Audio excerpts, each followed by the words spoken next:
Hi hello ನಮಸ್ತೆ, ನಾನು ರಾಜ್ ಅಷ್ಟೇ. ನೀವು ನೋಡ್ತಿದ್ದೀರಾ centre point Kannada YouTube channel. S I T ತಂಡ ಧರ್ಮಸ್ಥಳ ಕೇಸ್ನ ವಿಚಾರವಾಗಿ ಒಂದು ಅಂತಿಮ ವರದಿಯನ್ನು ಸಿದ್ಧಪಡಿಸುವ ನಿಟ್ಟಿನಲ್ಲಿ ತನ್ನ ಎಲ್ಲ ಕಾರ್ಯವನ್ನು, ತನ್ನ ಎಲ್ಲ ತನಿಖೆಯನ್ನು ಮಾಡ್ತಾ ಇರುವ ಬೆನ್ನಲ್ಲೇ ಇದೀಗ ಈ ಧರ್ಮಸ್ಥಳ ಕೇಸ್ನ ಪ್ರಮುಖ ರೂವಾರಿಯಾಗಿರುವಂಥ ಸಾಕ್ಷಿದಾರ ಇದೀಗ ಆರೋಪಿಯಾಗಿ ಮಾರ್ಪಾಡಾಗಿರುವಂಥ ಚಿನ್ನಯ್ಯ ಅಂದರೆ ಭೀಮಾ ಇದೀಗ ಮತ್ತೊಂದು ಸ್ಫೋಟಕ ಸತ್ಯವನ್ನು ಬಾಯ್ಬಿಟ್ಟಿದ್ದಾರೆ. ಅಥವಾ SIT ಮುಂದೆ ಅಂತಿಮವಾದಂಥ ಅಥವಾ ಕೊನೆಯ ಸತ್ಯವನ್ನು ಬಾಯ್ಬಿಟ್ಟಿದ್ದಾನೆ. ಹಾಗಾದರೆ ತನಿಖೆಯ ಅಂತಿಮ ಹಂತದಲ್ಲಿ ಭೀಮಾ SITಯ ಮುಂದೆ ಬಾಯ್ಬಿಟ್ಟಂತ ಅಥವಾ ಹೊರಹಾಕಿದಂತೆ ಆ ಸತ್ಯವೇನು, ಆ ಸತ್ಯದಿಂದ ಏನಾದರೂ ಈ SIT ತನಿಖೆ ಮತ್ತೆ ಮುಂದುವರಿಯುತ್ತಾ, ಮತ್ತೆ ಯಾವೆಲ್ಲ ಮಗ್ಗಲುಗಳ ತೆಗೆದುಕೊಳ್ಳುತ್ತೆ, ಇವೆಲ್ಲವನ್ನು ನೋಡೋಣ. ಅದಕ್ಕಿಂತ ಮೊದಲು ಇಲ್ಲಿ ತನಕ ನಮ್ಮ ಚಾನಲ್ನ ಸಬ್ಸ್ಕ್ರೈಬ್ ಮಾಡಿಲ್ಲ ಅಂದರೆ ಈಗಲೇ ಸಬ್ಸ್ಕ್ರೈಬ್ ಮಾಡಿ, ಜೊತೆಗೆ ಕಾಮೆಂಟ್ಗಳ ಮುಖಾಂತರ ತಮ್ಮ ಅಭಿಪ್ರಾಯವನ್ನು ತಿಳಿಸ್ಬೋದು. ವೀಕ್ಷಕರೇ, ಧರ್ಮಸ್ಥಳ ಕೇಸ್ ಅಂದ ಕೂಡಲೇ ಇಬ್ಬರು ಪ್ರಮುಖ ವ್ಯಕ್ತಿಗಳು ಬರ್ತಾರೆ. ಅವರೆಂದರೆ ಒಂದು ಚಿನ್ನಯ್ಯ ಅಂದರೆ ಭೀಮ ಎನ್ನುವಂಥ ವ್ಯಕ್ತಿ ಸಾಕ್ಷಿದಾರನಾಗಿ ಬಂದು ಇದೀಗ ಆರೋಪಿಯಾಗಿ ಶಿವಮೊಗ್ಗ ಜೈಲಿನಲ್ಲಿ ಮುದ್ದೆ ಮುರಿತಾ ಇದ್ದಾನೆ. ಮತ್ತೊಬ್ಬರು ಸುಜಾತ ಭಟ್ ಎನ್ನುವಂಥವ್ರು ಅಂದರೆ ಈ ಸಾಕ್ಷಿಗೆ ಸಂಬಂಧಪಟ್ಟಂತೆ ದೂರು ಕೊಡಬೇಕಲ್ಲ, ಆ ದೂರುದಾರಿಯಾಗಿ ಬಂದು ಕೊನೆಗೆ ಅನನ್ಯ ಭಟ್ ಎನ್ನುವಂಥ ಮಗಳಿಗೆ ಹುಟ್ಟೇ ಇರಲಿಲ್ಲ ಎನ್ನುವಂಥ ಸತ್ಯವನ್ನು ಒಪ್ಕೊಂಡು ಇದೀಗ ಆರಾಮಾಗಿ ಇದ್ದಾರೆ.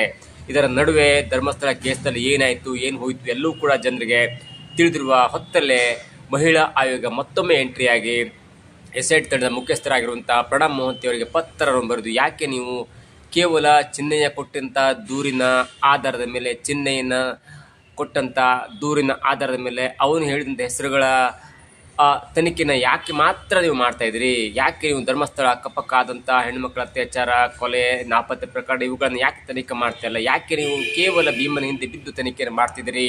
ಇದರ ಹಿನ್ನೆಲೆ ಏನು? ಒಂದು ವೇಳೆ ರಾಜ್ಯದಲ್ಲಿ ಆದಂಥ ಇತರೆ ಜಿಲ್ಲೆಗಳಲ್ಲಿ ಆದಂಥ ಮಿಸ್ಸಿಂಗ್ ಕಂಪ್ಲೇಂಟ್ ಆಗಿರ್ಬೋದು, ಅತ್ಯಾಚಾರ, ಕೊಲೆ ಇವುಗಳ ಪ್ರಕರಣವನ್ನು ನೀವು ತನಿಖೆ ಮಾಡಿದರೆ ಅದರ ವರದಿಯನ್ನು ಕೂಡ ನನಗೆ ಸಲ್ಲಿಸಬೇಕು ಎನ್ನುವಂಥ ಮನವಿಯನ್ನು ಕೂಡ ಮಾಡಿದ್ರು. ಅದು ಈಗ ದೊಡ್ಡದಂಥ ಕೋಲಾಹಲ, ಗೊಂದಲ ಎಲ್ಲವನ್ನು ಕೂಡ ಉಂಟು ಮಾಡಿದೆ. ಇದರ ನಡುವೆ ಇದೀಗ SITಯ ಮುಖ್ಯಸ್ಥರಾಗಿರುವಂಥ ಪ್ರಣಬ್ ಮೊಹಂತಿಯವರು ಯಾವುದಕ್ಕೂ ತಲೆ ಕೆಡಿಸ್ಕೊಳ್ಳದೆ ಗೃಹ ಸಚಿವರು ಅಥವಾ ಸರ್ಕಾರ ನಮಗೆ ತನಿಖಾ ತಂಡವನ್ನು ಕೊಟ್ಟಿದೆ ಮತ್ತು ಬೇಕಾದಂಥ ಸಿಬ್ಬಂದಿಗಳನ್ನು ಕೊಟ್ಟಿದೆ, ಅದಕ್ಕೆ ತಕ್ಕಂತೆ ದೂರಿದೆ, ಆರೋಪಿಗಳಿದ್ದಾರೆ ಮತ್ತು ಆರೋಪಿ ಸುತ್ತಮುತ್ತ ಎಲ್ಲವನ್ನೂ ಕೂಡ ನಾವು ತನಿಖೆ ಮಾಡಬೇಕೆನ್ನೋ ದೃಷ್ಟಿಯಲ್ಲಿ ಅಂತಿಮವಾದಂಥ ಒಂದು ಹೆಜ್ಜೆಯನ್ನು ಇಡ್ತಾ ಇರುವಾಗ ಇದೀಗ SITಯ ತಂಡದ ಮುಖ್ಯಸ್ಥರ ಮುಂದೆ ಚಿನ್ನಯ್ಯ ಅಂದರೆ ಭೀಮ ಎನ್ನುವಂಥ ಮಾಸ್ಕ್ ಮ್ಯಾನ್ ಈಗ ಚಿನ್ನಯ್ಯನಾಗಿ ಬದಲಾವಣೆಯಾಗಿದ್ದು ಅನೇಕ ಸತ್ಯ ಸಂಗತಿಗಳನ್ನ ಹೊರಕಿಡುವ ನಿಟ್ಟಿನಲ್ಲಿ ಇದೀಗ ಮತ್ತೊಂದು ಸ್ಫೋಟಕ ಮಾಹಿತಿಯನ್ನು ಹೊರಹಾಕಿದ್ದಾನೆ. ಅದೇನೆಂದರೆ ಚಿನ್ನಯ್ಯ ಇದೀಗ ಬಂಗ್ಲೆ ಗುಡ್ಡದ ರಹಸ್ಯದ ಬಗ್ಗೆ ಬಾಯ್ಬಿಟ್ಟಿದ್ದಾನೆ. ಅದರಲ್ಲೂ ಮುಖ್ಯವಾಗಿ ಧರ್ಮಸ್ಥಳದ ಅಕ್ಕಪಕ್ಕ ಆದಂಥ ಅಸಹಜ ಸಾವುಗಳ ಪ್ರಕರಣದಲ್ಲಿ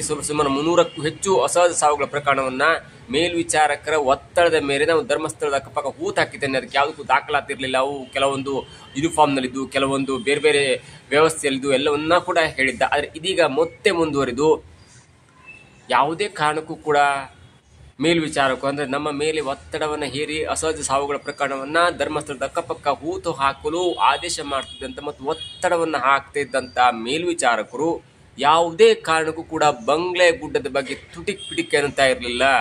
ಜೊತೆಗೆ ಯಾವತ್ತೂ ಹೇಳ್ತಾ ಇದ್ರು, ನೀವು ಬಂಗ್ಲೆ ಗುಡ್ಡದ ಕಡೆ ಮುಖ ಮಾಡಬಾರ್ದು, ಬಂಗ್ಲೆ ಗುಡ್ಡ ಎನ್ನುವುದು ನಿಷಿದ್ಧವಾದಂಥ ಸ್ಥಳವಾಗಿದೆ, ಅಲ್ಲಿ ನೀವು ಯಾರೂ ಕೂಡ ಹೋಗಬಾರ್ದು, ಅದರ ವಿಚಾರವನ್ನು ಕೂಡ ತಿಳಿದುಕೊಳ್ಳುವಂಥ ಪ್ರಯತ್ನ ಕೂಡ ಮಾಡಬಾರ್ದು, ಅದೊಂದು ನಿಷಿದ್ಧವಾದಂಥ ಕ್ಷೇತ್ರ ಅಥವಾ ನಿಷಿದ್ಧವಾದಂಥ ಪ್ರದೇಶ, ಅದೊಂದು ನಿಗೂಢವಾದಂಥ ಪ್ರದೇಶ, ಅಲ್ಲಿ ತಿಳಿದುಕೊಳ್ಳುವಂಥ ಗೋಜಿಗೆ ನೀವು ಹೋದರೆ ನಿಮಗೂ ಕೂಡ ಸಂಕಷ್ಟ ಎದುರಾಗುತ್ತೆ ಎನ್ನುವಂಥ ಮಾತನ್ನು ಹೇಳ್ತಾ ಇದ್ರು. ಹಾಗಾಗಿ ನಾವು ಕೂಡ ಆ ದೊಡ್ಡ ಅರಣ್ಯದ ಕಡೆ ಮುಖ ಮಾಡ್ತಾ ಇರಲಿಲ್ಲ. ಯಾಕೆ ಅನ್ನೋದು ಕೂಡ ಇಂದಿಗೂ ನಮಗೆ ರಹಸ್ಯವಾಗಿ ಉಳಿದಿದೆ. ಯಾಕೆ ಅದು ನಿಷೇಧವಾದಂಥ ಕ್ಷೇತ್ರವಾಗಿತ್ತು ಅಥವಾ ನಿಷೇಧವಾದಂಥ ಸ್ಥಳವಾಗಿತ್ತು, ಅಲ್ಲಿ ಯಾಕೆ ಜನ ಹೋಗ್ತಾ ಇರಲಿಲ್ಲ? ಆ ಜನ ಅಲ್ಲಿ ಯಾಕೆ ಕೆಲವೊಬ್ಬರು ಸಾವಿರನಪ್ಪಿರೋ ಬಗ್ಗೆ ವಿಷಯ ಗೊತ್ತಿದ್ರೂ ಕೂಡ ಯಾರು ಕೂಡ ಅಲ್ಲಿ ತಲೆ ಹಾಕ್ತಾ ಇರಲಿಲ್ಲ ಎನ್ನುವಂಥ ಗೊಂದಲ ಮತ್ತು ಕುತೂಹಲದ ಪ್ರಶ್ನೆ ನಮಗೂ ಕಾಡ್ತಾ ಇತ್ತು. ಜೊತೆಗೆ ನಮ್ಮ ತಮ್ಮನಾದಂಥ ಮತ್ತು ನನ್ನ ಜೊತೆ ಈ ಸ್ಯಾನಿಟರಿ ವರ್ಕ್ ಮಾಡ್ತಿದ್ದಂಥ ತಾನ್ಸಿಯವರು ಕೂಡ ಅದೇ ಮಾತನ್ನು SIT ಮುಂದೆ ಹೇಳಿದ್ರು. ಯಾಕೆ ಇಂಥ ಒಂದು ನಿಗೂಢವಾದ ಸ್ಥಳ ಅಥವಾ ಇಂಥ ಒಂದು ನಿಷಿದ್ಧವಾದ ಸ್ಥಳದ ಬಗ್ಗೆ ಪದೇ ಪದೇ ಒತ್ತಡ ಹೇರ್ತಾ ಇದ್ರು ಮೇಲ್ವಿಚಾರಕರು. ಯಾವುದೇ ಕಾರಣಕ್ಕೂ ಆ ನಿಷಿದ್ಧವಾದ ಸ್ಥಳದ ಕಡೆ ನೀವು ಮುಖ ಮಾಡಬಾರ್ದು ಎನ್ನುವಂಥ ಮಾತನ್ನು ಪದೇ ಪದೇ ಹೇಳ್ತಾ ಇದ್ರು. ಅದಾದ ನಂತರ ನಮಗೆ ಅರ್ಥ ಆಗಿದ್ದು, ಬಂಗ್ಲೆ ಗುಡ್ಡದ ರಹಸ್ಯದಲ್ಲಿ ಬಂಗ್ಲೆ ಗುಡ್ಡ ಮೇಲ್ಮೆಯಲ್ಲಿ ಸುಮಾರು 7 ಪಳುವಿಳಿಕೆ ಅಂದರೆ ಈ ಶವದ ಪಳುವಿಳಿಕೆ ಅಂತಾರಲ್ಲ, ಅಂದರೆ ಶವದ ಅವಶೇಷಗಳು ಸಿಕ್ಕಾಗ ಅಲ್ಲಿ ಯಾವುದೇ ಒಂದು ಪಳುವಿಳಿಕೆ ಅಂದರೆ ಆ ಶವದ ಒಂದು ಅಸ್ಥಿಪಂಜರ ಪೂರ್ತಿಯಾಗಿ ಸಿಕ್ಕಿಲ್ಲ. ಅಂದ್ರೆ ಅಲ್ಲಿ ಎಲ್ಲವೂ ಕೂಡ ನಿಗೂಢವಾಗಿ ಏನೇನೋ ನಡೀತಾ ಇತ್ತು. ಯಾಕಂದ್ರೆ ಒಂದು ಮೃತದೇಹದ ಕಂಪ್ಲೀಟ್ ಮೂಳೆ ಸಿಗ್ಬೇಕಂದ್ರೆ ಅಲ್ಲಿ ಸಿಗ್ತಾ ಇರಲಿಲ್ಲ. ಅಲ್ಲಿ ಒಂದ್ ಕಡೆ ಒಂದು ಮೃತದೇಹದ ಮೂಳೆ ಸಿಗ್ತಾ ಇತ್ತು, ಒಂದು ಮೃತದೇಹದ ಕೈ ಸಿಗ್ತಾ ಇತ್ತು, ಒಂದು ಮೃತದೇಹದ ಬುರುಡೆ ಸಿಗ್ತಾ ಇತ್ತು, ಒಂದು ಮೃತದೇಹದ ಕಾಲ್ ಸಿಗ್ತಾ ಇತ್ತು. ಹಾಗಾಗಿ ಬಂಗ್ಲೆಗುಡ್ಡದಲ್ಲಿ ಸಿಕ್ಕಂತ ಯಾವ ಮೂಳೆಗಳು ಕೂಡ ಒಂದು ಕಂಪ್ಲೀಟ್ ಅಸ್ಥಿ ಪಂಜರವಾಗಿರಲಿಲ್ಲ ಅಥವಾ ಕಂಪ್ಲೀಟ್ ಅಸ್ಥಿ ಪಂಜರದ ಚಿಕ್ಕ ಚಿಕ್ಕ ತುಂಡುಗಳಾಗಿರಲಿಲ್ಲ. ಎಲ್ಲವೂ ಕೂಡ ನಿಗೂಢವಾಗಿತ್ತು ಮತ್ತು ನಿಷೇಧವಾದಂಥ ಕ್ಷೇತ್ರದಲ್ಲಿ ಏನೋ ಒಂದು ಕೆಟ್ಟ ಕೆಲಸ ನಡೆದಿದೆ. ಅದು ಮಾಟ ಮಂತ್ರದಂಥ ಒಂದು ಕೆಟ್ಟ ಕೆಲಸ ನಡೆದ ಬಗ್ಗೆ ಅಥವಾ ಬೇರೆ ಎಲ್ಲೋ ಒಂದು ಕಡೆ ನಡೆದ ಬಗ್ಗೆ ಅಲ್ಲಿ ಸಂಶಯ ವ್ಯಕ್ತವಾಗ್ತಿದೆ. ಹೀಗಾಗಿ ಬಂಗ್ಲೆಗುಡ್ಡದಲ್ಲಿ ಇಲ್ಲಿಯ ತನಕ ಯಾವುದೇ ವ್ಯಕ್ತಿಯ ಮೂಳೆ ಅಸ್ಥಿಪಂಜರ ಕಂಪ್ಲೀಟ್ ಆಗಿ ಸಿಗ್ಲಿಕ್ಕೆ ಸಾಧ್ಯವೇ ಇಲ್ಲ ಎನ್ನುವಂಥ ಮಾತನ್ನು ಇದೀಗ SITಯ ತಂಡದ ಮುಂದೆ ಚಿನ್ನಯ್ಯ ಬಾಯ್ಬಿಟ್ಟಿದ್ದಾನೆ. ಇದೀಗ ಆ ವಿಷಯ ಇದೀಗ ದೊಡ್ಡದಂತ ಕುತೂಹಲವನ್ನು ಸೃಷ್ಟಿ ಮಾಡ್ತಿದೆ. ಇಲ್ಲಿ ಎರಡು ಗಮನಿಸಬೇಕಂತ ವಿಷಯ ಅಂದ್ರೆ ಯಾಕೆ ಮೇಲ್ವಿಚಾರಕರು ನಿಮ್ಗೆ ಅರ್ಥ ಆಯ್ತಲ್ಲ, ಮೇಲ್ವಿಚಾರಕರು ಬಂಗ್ಲೆಗುಡ್ಡದ ಕಡೆ ತಲೆ ಹಾಕಬಾರ್ದು, ಅದೊಂದು ನಿಷಿದ್ಧವಾದಂಥ ಅಥವಾ ನಿಷೇಧಿಸಲ್ಪಟ್ಟ ಸ್ಥಳವಾಗಿದೆ ಅನ್ನುವಂಥ ವಿಚಾರವನ್ನು ಪದೇ ಪದೇ ನಮ್ಮಂಥ ಕಾರ್ಮಿಕರಿಗೆ ಹೇಳ್ತಾ ಇದ್ರು. ಯಾಕೆ ಅಂಥ ಸ್ಥಳದಲ್ಲಿ ಏನಾದ್ರು ನಡೆದಿದೆ ಅನ್ನುವಂಥ ಗೊಂದಲ ನಮ್ಗೆ ಗೊತ್ತಿದ್ರು ಕೂಡ ಮೇಲ್ವಿಚಾರಕರ ಒತ್ತಡದಿಂದ ನಾವು ಆ ಕಡೆ ಹೋಗ್ತಾ ಇರಲಿಲ್ಲ. ಮತ್ತು ಅದೊಂದು ದಟ್ಟವಾದಂಥ ಕಾಡಾಗಿತ್ತು. ಆದರೆ ಅಲ್ಲೂ ಕೂಡ ಸಾವಾಗಿದೆ ಅನ್ನುವಂಥ ವಿಷಯ ಗೊತ್ತಿದ್ರು ಕೂಡ ನಾವು ಆ ಕಡೆ ಮುಖ ಮಾಡ್ತಿರಲಿಲ್ಲ. ಯಾಕಂದ್ರೆ ಮೇಲ್ವಿಚಾರಕರು ಒತ್ತಡವನ್ನು ಹೇರ್ತಾ ಇದ್ರು. ಯಾಕೆ ಒತ್ತಡವನ್ನು ಹೇರ್ತಾ ಇದ್ರು ಎನ್ನುವುದು ಮೊದಲ ಪ್ರಶ್ನೆ. ಆದರೆ ಬಂಗ್ಲೆಗುಡ್ಡದಲ್ಲಿ ಸಿಗುವಂಥ ಅನೇಕ ಅಸ್ಥಿಪಂಜರಗಳಲ್ಲಿ ಯಾವುದು ಕೂಡ ಸಂಪೂರ್ಣವಾದ ಕಂಪ್ಲೀಟ್ ಒಂದು ದೇಹದ ಅಸ್ಥಿಪಂಜರವಾಗ್ತಾ ಇರಲಿಲ್ಲ. ಒಂದು ದೇಹದ ತಲೆ ಸಿಕ್ಕರೆ ಮತ್ತೊಂದು ದೇಹದ ಮೂಳೆ ಸಿಗ್ತಾ ಇತ್ತು, ಮತ್ತೊಂದು ದೇಹದ ಕೈ ಸಿಗ್ತಾ ಇತ್ತು, ಮತ್ತೊಂದು ದೇಹದ ಕಾಲು ಸಿಗ್ತಾ ಇತ್ತು. ಯಾಕಂದ್ರೆ ಅಲ್ಲಿ ಏನೋ ಒಂದು ಕಾಟಾಚಾರ ಅಥವಾ ವಾಮಾಚಾರ ಮಾಡಿ ಅಲ್ಲಿ ಏನೋ ಒಂದು ಕೆಟ್ಟ ಕೆಲಸವನ್ನು ಮಾಡಿ ಆ ದೇಹವನ್ನು ಉಪಯೋಗಿಸಿಕೊಳ್ಳಲಾಗ್ತಾ ಇದೆ ಎನ್ನುವಂಥ ಒಂದು ಗಂಭೀರವಾದಂಥ ವಿಷಯವನ್ನ, ಸ್ಫೋಟಕ ಸತ್ಯವನ್ನ ಇದೀಗ ಚಿನ್ನಯ್ಯ SIT ತಂಡದ ಮುಂದೆ ಬಾಯ್ಬಿಟ್ಟಿದ್ದಾನೆ. ಈ ಪ್ರಕರಣ ಇದೀಗ ದೊಡ್ಡದಂತ ಕೋಲಾಹಲ ಗೊಂದಲಕ್ಕೆ ಕಾರಣವಾಗಿದೆ.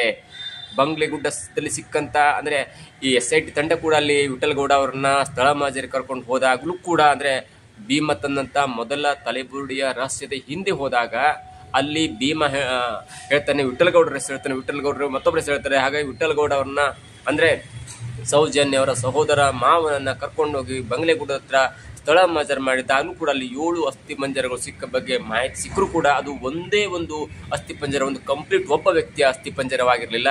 ಒಬ್ಬ ವ್ಯಕ್ತಿಯ ತಲೆ ಇತ್ತು, ಮತ್ತೊಂದು ವ್ಯಕ್ತಿಯ ದೇಹದ ಮೂಳೆಗಳಿದ್ರೆ ಮತ್ತೊಂದು ದೇಹದ ಒಂದು ಕಾಲಿತ್ತು, ಮತ್ತೊಂದು ದೇಹದ ಒಂದು ಕೈ ಇತ್ತು. ಹೀಗೆ ಬೇರೆ ಬೇರೆ ದೇಹದ ಬೇರೆ ಬೇರೆ ಪಾರ್ಟ್ಗಳು ಅಲ್ಲಿ ಸಿಗ್ತಾ ಇದ್ವು. ಹಾಗಾದ್ರೆ ಅಲ್ಲೇನಾದ್ರೂ ವಾಮಾಚಾರ ಅಥವಾ ಏನಾದ್ರೂ ಒಂದು ಬೇಡವಾದಂಥ ಕೆಲಸಕ್ಕೆ ಅಥವಾ ಏನಾದ್ರೂ ಕಟ್ಟಿ ಹಾಕೊಳ್ಳುವಂತ ಏನಾದ್ರೂ ಕೆಟ್ಟ ಕೆಲಸಕ್ಕೆ ಮಾನವನನ್ನ ಉಪಯೋಗಿಸಿಕೊಂಡು ಅಲ್ಲಿ ಹತ್ಯೆ ಮಾಡಿದ್ರ? ಇವೆಲ್ಲವೂ ಕೂಡ ಇದೀಗ SIT ತಂಡದ ಮುಂದೆ ಕುತೂಹಲಕಾರಿಯಾದಂಥ ಅಥವಾ ಗೊಂದಲದ ಅಥವಾ ಈ ಕ್ವಶನ್ ಅನ್ನ ಇದೀಗ ಭೀಮ ಅಂದ್ರೆ ಚಿನ್ನಯ್ಯ SIT ತಂಡದ ಮುಂದೆ ಹೇಳಿಕೆ ಕೊಟ್ಟಿದ್ದಾನೆ. ಇವೆಲ್ಲವೂ ಕೂಡ SIT ಕೂಡ ಒಂದು ತಲೆನೋವಾಗಿದೆ. ಯಾಕಂದ್ರೆ SIT ಕೂಡ ಈ ಒಂದು ದಿಕ್ಕಿನಲ್ಲಿ ಯೋಚನೆ ಮಾಡಲೇಬೇಕಾಗುತ್ತೆ. ಯಾಕಂದ್ರೆ ಒಂದೇನಾದ್ರೂ ಅಲ್ಲಿ ಸಾವನ್ನಪ್ಪಿದ್ರು ಅಥವಾ ಏನಾದ್ರೂ ಆಯ್ತು ಅಂದ್ರೆ ಅಲ್ಲಿ ಒಂದು ವ್ಯಕ್ತಿಯ ಕಂಪ್ಲೀಟ್ ಮೂಳೆಗಳು ಸಿಗ್ಬೇಕಾಗತ್ತೆ. ಆದ್ರೆ ಅಲ್ಲಿ ಹಾಗೆ ಆಗ್ತಾನೆ ಇಲ್ಲ. ಯಾವ್ಯಾವುದೋ ಮೃತದೇಹದ ಯಾವ್ಯಾವುದೋ ಪಾರ್ಟ್ ಸಿಗ್ತಾ ಇತ್ತು ಎನ್ನುವುದು ಇದೀಗ SIT ತಂಡಕ್ಕೆ ದೊಡ್ಡ ತಲೆನೋವನ್ನು ಉಂಟು ಮಾಡಿದೆ. ನೋಡಿ, ಒಬ್ಬ ವ್ಯಕ್ತಿ 70-80 ವರ್ಷದ ಒಬ್ಬ ವ್ಯಕ್ತಿ ಅಲ್ಲಿ ಹೋಗಿ ಸುಸೈಡ್ ಮಾಡ್ಕೊಳ್ತಾನೆ ಅಥವಾ ಆತ್ಮಹತ್ಯೆ ಮಾಡ್ಕೊಳ್ತಾನೆ ಅಂದ್ರೆ ಅದು ಸಾಧ್ಯವಾ? 70 ವರ್ಷದ ವ್ಯಕ್ತಿ ರಸ್ತೆಯಿಂದ 1.5 ಕಿಲೋಮೀಟರ್ ಮೇಲೆ ಹೋಗಿ ಅಂತ ದಟ್ಟಾರಣ್ಯವಾದ ಕಾರಣದಲ್ಲಿ ಸ್ಟಿಕ್ ತೆಗೆದುಕೊಂಡು ಹೋಗ್ಕೊಂಡು ಹಗ್ಗ ತೆಗೆದುಕೊಂಡು ಹೋಗ್ಕೊಂಡು ಆತ್ಮಹತ್ಯೆ ಮಾಡ್ಕೊಳ್ತಾನೆ ಅನ್ನೋದು ಕೂಡ ಇದೀಗ ಕುತೂಹಲಕ್ಕೆ ಅಥವಾ ಗೊಂದಲಕ್ಕೆ ಕಾರಣವಾಗಿದೆ. ಇವೆಲ್ಲವೂ ಕೂಡ SIT ತಂಡದ ಮುಂದೆ ದೊಡ್ಡ ತಲೆನೋವಾಗಿದೆ. ಮತ್ತು SIT ತಂಡ ಯಾವಾಗ ಈ ಎಲ್ಲಾ ಒಂದು ವಿಷಯವನ್ನ ಭೇದಿಸಿ ಸರ್ಕಾರಕ್ಕೆ ಒಂದು ವರದಿಯನ್ನ ಕೊಡುತ್ತೆ ಅನ್ನೋದು ಕೂಡ ಕಾದು ನೋಡ್ಬೇಕಾಗಿದೆ. ಇದಾಗಿತ್ತು ಇವತ್ತಿನ ವಿಶೇಷ. ನೋಡ್ತಾ ಇರಿ centre point Kannada YouTube channel.